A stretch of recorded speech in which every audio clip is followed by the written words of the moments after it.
ሰላም ሁላችሁም እንዴት ናችሁ? ዛሬ በዚህ ቪዲዮ በአፍ ስለሚወሰደው የእርግዝና መከላከያ ምንነት፣ አወሳሰድና አይነቶቹን እናያለን። ማርዳ ዩቲዩብ ቻናል በጥናት የተደገፉ ከጤናና ውበት ጋር የተያያዙ ውጤታማ ጥቅሞች የሚቀርቡበት ነው። ሰብስክራይብ በማድረግና የደውል ምልክቱን በመጫን ቤተሰብ ሁኑ። በአፍ የሚወሰደው የወሊድ መከላከያ በሚይዘው የሆርሞን አይነት ላይ በመመስረት በሁለት ይከፈላል።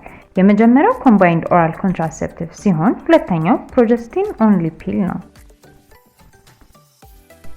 ኮምባይንድ ኦራል ኮንትራሴፕቲቭ ወይም በተለምዶ ፒልስ የምንለው የወሊድ መከላከያ በተፈጥሮ ሴቶች የሚያመርቱትን ኤስትሮጅን እና ፕሮጀስትሮን ሆርሞኖችን መስለው የተዘጋጁ አርቲፊሻል ሆርሞኖችን የሚይዝና በትክክል ከተወሰደ 99% እርግዝናን የሚከላከል እንክብል ነው።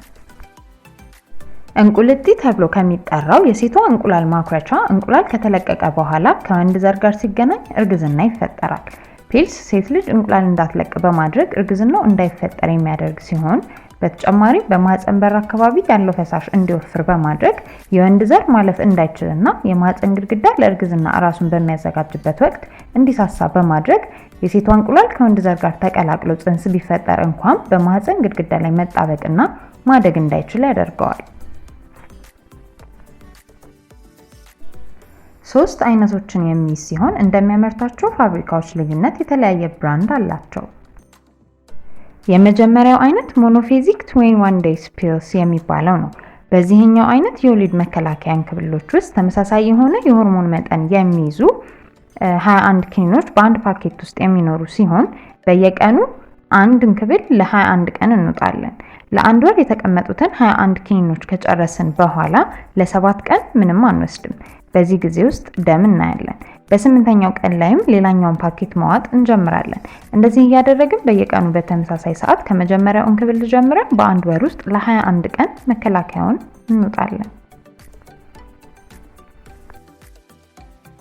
ሁለተኛው ፌዚክ 21 ዴይ ፒልስ የሚባለው ነው። ፌዚክ በሚባለው የ21 ቀን የወሊድ መቆጣጠሪያ ውስጥ የተለያየ ቀለም ያላቸውና የተለያየ የሆርሞን መጠን የሚይዙ እንክብሎች ይገኛሉ። እነኚህም ለ21 ቀን በተመሳሳይ ሰዓት የሚዋጡ ሲሆን የሚለያዩ በመሆናቸው ቅደም ተከተላቸውን ሳናዛንፍ ከመጀመሪያው እንክብል ጀምረን እስከ መጨረሻው እላዩ ላይ በተቀመጠው ቀስት መሰረት መዋጥ ይኖርብናል። ልክ እንደ መጀመሪያው መከላከያ በአንድ ፓኬት ውስጥ 21 ኪኒኖች የሚኖሩ ሲሆን ከ21ኛው ቀን በኋላ ላሉ 7 ቀናት የምንውጣው ነገር አይኖርም። በእነኚህ ቀኖች ላይ ደም መታየት ይጀምራል። 8ኛው ቀን ሲደርስም የሌላኛውን ወር እንጀምራለን ማለት ነው። ሶስተኛው አይነት ኤቭሪዴይ ፒልስ የሚባለው ነው። በአንድ ፓክ 21 ሆርሞን የሚይዙ አክቲቭ ፒልስ እና 7 ሆርሞን የማይዙ መድኃኒቶችን ይይዛል። እነኚህ ሁለት የተለያዩ እንክብሎች የተለያየ ቀለም ያላቸው ሲሆን አንድ እንክብል ለ28 ቀን በተከታታይ በተመሳሳይ ሰዓት ይወሰዳል። ሆርሞን የሚይዙትን የመጀመሪያዎቹን 21 እንክብሎች ከጨረስን በኋላ ባሉት 7 ቀናት ውስጥ ደም ይታያል። 28ኛውን እንክብል ስንወጥ በፓኬት ውስጥ ያሉት እንክብሎች ያልቃሉ። ስለዚህ የሌላኛውን ወር ፓኬት በ29ኛው ቀን ላይ እንጀምራለን ማለት ነው። ከእንክብሎቹ ጎን አወሳሰዳቸውን የሚያሳይ ቀስት በመኖሩ እሱን እየተከተልን መውሰድም ይኖርብናል። ለመጀመሪያ ጊዜ ፒልስ ስንጀምር የፈለግነው ቀን ላይ መጀመር የምንችል ቢሆንም ለእርግዝና ተጋላጭ የመሆን እድላችንን የሚጨምሩ ቀናት በመኖራቸው ሌላ የእርግዝና መከላከያ አማራጭ መጠቀም ሊኖርብን ይችላል። አንዲት ሴት የወር አበባዋ በመጣ የመጀመሪያው ቀን ላይ የወሊድ መቆጣጠሪያውን ብትጀምር በአግባቡ ከላይ እንደተጠቀሰው ከተጠቀመች እርግዝና ሙሉ በሙሉ መከላከል ስለምትችል ሌላ አማራጭ መጠቀም አይኖርባትም። የወር አበባዋ ከመጣ 5 ቀን ወይም ከዚያ ያነሰ የሆናት ሴትም በተመሳሳይ ሌላ አማራጭ ሳትጠቀም እርግዝናን መከላከል ትችላለች። ነገር ግን እርግዝና መከላከያውን የወር አበባዋ ከመጣ 5 ቀን ካለፈ በኋላ የጀመረች ሴት ለእርግዝና ተጋላጭ ስለምትሆን ለ7 ቀናት ያህል ተጨማሪ መከላከያ መጠቀም ይኖርባታል። መከላከያውን ከጀመረች 7 ቀናት በኋላ ሙሉ በሙሉ እርግዝናን መከላከል ትችላለች። ፒልስን ለእርግዝና መከላከያ ለመጠቀም ከመወሰን በፊት ማወቅ ካሉብን ነገሮች አንዱ መከላከያው መውሰድ የማይችሉ ሴቶች እነማን እንደሆኑ ነው። የምታጨስና እድሜዋ ከ35 ዓመት በላይ የሆነ ከልክ ያለፈ ውፍረት ያላት ማጨስ ካቆመች 1 ዓመት ብቻ የሆናትና እድሜዋ ከ35 ዓመት በላይ የሆነ ከሆነች የደም መርጋት አጋጥሟት የምታውቅ ስትሮክ ወይም ሌሎች የደም ስር መጥበብ ችግሮች ያሉባት ከፍተኛ የሆነ የደም ግፊት ህመም ካላትና በህመም አለም በሌላ ምክንያት ከአልጋ ላይ ያለችና የማትንቀሳቀስ ከሆነች፣ በጡት ካንሰር ህመም የተያዘች ወይም ተይዛ የምታውቅ ከሆነ፣ በቤተሰብ ውስጥ በጡት ካንሰር ህመም የተያዘ ሰው ካለ ይህንን መከላከያ እንድትጠቀም አይመከርም።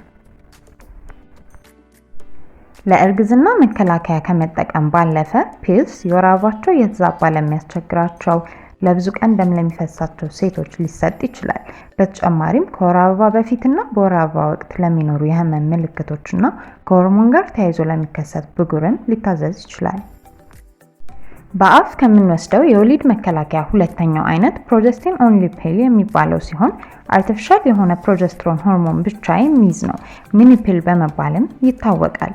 ልክ እንደ ፒልስ ኦቭሌሽን እንዳይኖር በማድረግ በማህፀን በር አካባቢ ያለው ፈሳሽ እንዲወፍርና የወንድ ዘር ወደ ማህፀን እንዳይገባ የሚያደርግ ሲሆን ጽንሰት ቢፈጠር እንኳን ጽንሱ በማህፀን ላይ ተጣብቆ ማደግ እንዳይችል የማህፀን ግድግዳን ያሳስሰዋል።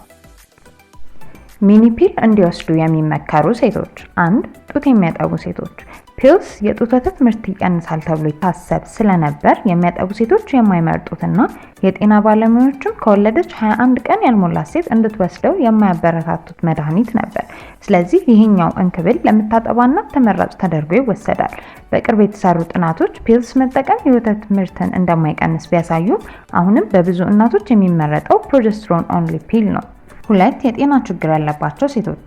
ቅድም እንዳየነው ፒልስ ለደም መርጋትና የደም ግፊት ህመም ያጋልጣል። ስለዚህ በአፍ የሚወሰድ የወሊድ መከላከያ መጠቀም የምትፈልግ ሴት የደም መርጋትና የደም ግፊት ህመም አጋጥሟት የምታውቅ ከሆነ መውሰድ ያለባት መከላከያ ይሄኛውን ነው።